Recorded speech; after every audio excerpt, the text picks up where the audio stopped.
Today we're going to be going over releasing a music NFT as a musician. And if this is the first time that you're seeing my video, my name is Arye. I'm an independent musician. I signed my first song to Sony Records in 2019. With music NFTs, I released my first music NFT back in 2021. And with releasing music NFTs, there's various ways that you can release music NFTs. But today, solely, we're just going to be focusing on releasing music NFTs just as singles. We're not going to be doing a whole different project where multiple music NFTs are together, which is another video that will be talked about later, because you can do that as well. But strictly making this video about releasing music NFTs just by one. So, why music NFTs? Music NFTs are just another outlet to put your music out there, to have more people hearing your music. There's other people out there who want to do more than just listen to your music.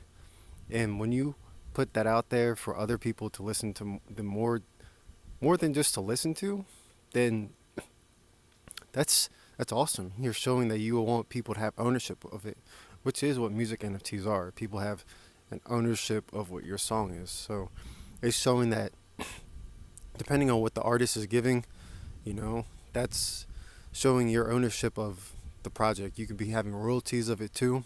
That can be showing ownership. But just having in your wallet, that can be showing that you have the NFT that's yours. And that can really just be more prominent as a fan, as a supporter, to show that you really support the musician. And whenever you release your music NFT, you shouldn't really think about it as, hey, I want to have this sold out right away, which is okay. You should just want to have fun with it, just like you release your music. You can make it like that where you want to sell it out, but you're gonna put a lot more pressure on yourself. But in this case, we are going to be talking about releasing your music as just a single, like I've said. And whenever you do that, you really want to consider, how many songs you want to release that year to really set up, okay, this is how many music NFTs I want to do as well. And then from there, you can start releasing your music NFTs. So for this next part, we're going to get more in depth about releasing your music NFTs and how you should be releasing your music NFTs. Just going to change the camera angle. So you generally want to know how many songs you want to have in your collection when you release your music NFT. Do you want to have it to where you want to sell it out, or do you want to have it to where, okay, I don't want to put a limit on the collection, I want as many people to have it? Those are called open editions. And let's start with this. You can also start releasing your music NFTs on sound.xyz. You can just set up a wallet there, set up a MetaMask. I can make another video about that in more detail, but go to sound.xyz, connect, add your funds, start releasing music NFTs that way. But like I said, we're talking about breaking down how to release it. How do you want to release it? And you don't have to do it this way. You can start off by doing a smart contract, but that's for a whole nother video. If you just want to start releasing music as a music NFT singles, then this is the video that you should be watching. So with sound.xyz, you're going to release music from there. But whenever you do the collections, how many do you want in the collection? Do you want there to be an open edition, like I said, where it's unlimited? That means anybody can mint as many as they want, or you can put a limit, but somebody can mint 1,000. Minting means collecting. So when people are collecting 1,000, that could be just that person that collects 1,000. But if you limit the wallet, then there's less people to do that. So with that being said, I've done that, just to get people to be able to have that in their wallet. Last year I did a song called One You. I released it as an open edition, and I ended up closing it out around like 100 or 150, just because I wanted to close it out. And I could have done that with what I was using, which is manifold.xyz, which is not generally for music, but you can still use that. But sound.xyz is just specifically for musicians. So whenever you're dropping that, you want to think, okay, do I want to do an open edition where people are getting that, or do I want to make it limited? And what I found too is, like, I've done collections with 100, and that could be strenuous too, because you have to always know, like, okay, is there 100 people that are going to collect this? Is there people, someone's going to collect 100 editions of these? What am I going to price it at? And whenever I do collections with unlimited or open editions, and or there's 100 in the collection, I generally do price it around like 0.005 ETH, which is around $8, just generally to have it easy access for people to collect, not make it overpriced for not anybody to want to collect. I want to make it easy to look at it. All right, I'll collect that.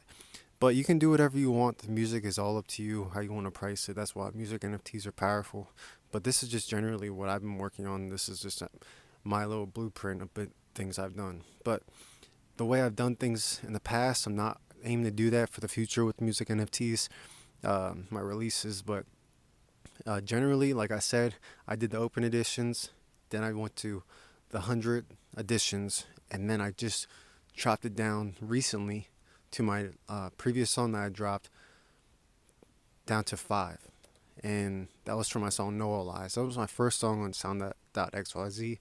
And that song performed well. I did 3 out of 5, and I got on the charts number 7. So I really saw a big impact with that.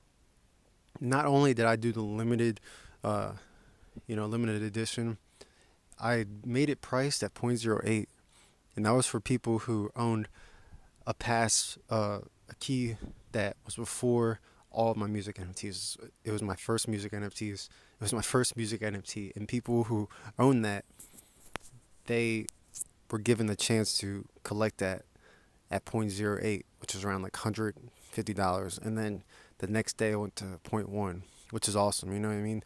So being able to do that, it's cool. Price it at whatever you want, and generally from there, I just did struggle a little bit to get that point 0.1 collected. I got 3 out of 5 collected for the point zero 0.08. Opened this up on October 27th, 2023, and now we're here, January 3rd, 2024. So it's a little bit of a push, but what I'm looking at with the demand, and this is what you should generally look at too. It's like how many people have their eyes on you, how many people do you know, how many people can you reach out to, and depending on how much work you want to put in too, because you can always take the time. This is key too with like releasing your music NFT. You want to promote it, not just like put it on the platform. Is go on Twitter Spaces, X Spaces, and that's where you can talk to people. It's just like a podcast, and then you can develop relationships, and then start doing your own and join, and let people know about what you're doing, and then put it out. Build up that momentum before you put it out. Build your community up and make sure you know people that know that what you're doing, or else it's just gonna sit there. You know what I mean? So, with that being said, yes, I did the 3 out of 5.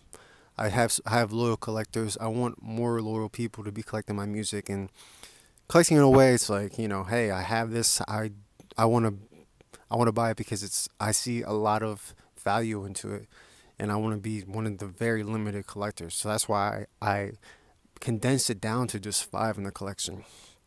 But the way I'm looking at it now is to bring more demand, and that's key. I've found, and I've met people that do want to support me and collect point zero 0.08 worth, which is amazing.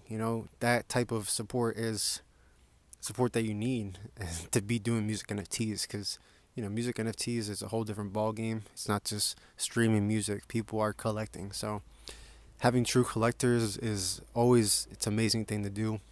And then incorporating more into it, like stickers. That's what I'm doing with the most recent music NFT. The Golden Egg Collector gets a sticker, and then for my next music NFT, it'll be something else.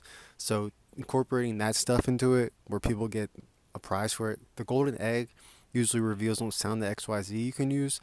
Like I've been saying, Sound.xyz is good because it offers that as well. So I'm saying that Golden Egg. So people collect it, they can get the Golden Egg, and then whatever you want to give away is what you can give away. You can give a music NFT away, you can give merch, you can do whatever you want.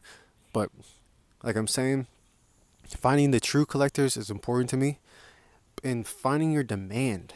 You want to make sure you have the demand for what you are putting out. So I know there are, a good solid 5 to 10 per se true collectors. Not saying all the time they can collect, but they collect as much as they can. And Right now, I'm looking at, hey, let me take this and really condense it down to just one. So what I plan for my next music NFT is just condensing down to one music NFT, one in the collection, not five, not 100, not open edition, just the one. And then scroll from there, leave it 0.08 like I did for the last one, and then for the A-Rod Pack Pass key orders, and then after pre-sale it's zero point 0.1. So just making it a lot less harder on myself, giving myself more time to go back and work on the music, not think about making the sales all the time. Just if it's out there, it's out there, it's out there. Put it out there. The music NFT is still out there. I still get the pre-sale for people that are part of the A-Rod Pack, and I can focus back on making more music. And it just seems like an easier process. But if you really just want to get sales easier, not easier, but just like if it happens, you get sales, and you don't care how long it's open, or you know it's whatever. You don't price it at 0.08. Just leave it open edition, and just leave it at 0.0058 dollars. And you don't have to underprice yourself.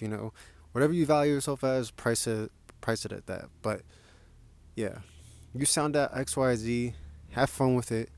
It's just another way to release your music at the end of the day, and you just keep doing like what you're doing with your music, and just incorporate different things with it. It's supposed to be fun. It's supposed to be just a new wave of releasing your music. So appreciate you watching the video. Much love. If you enjoyed the video, make sure to give it a like. Subscribe to the channel if you have not. A-Rod Pack.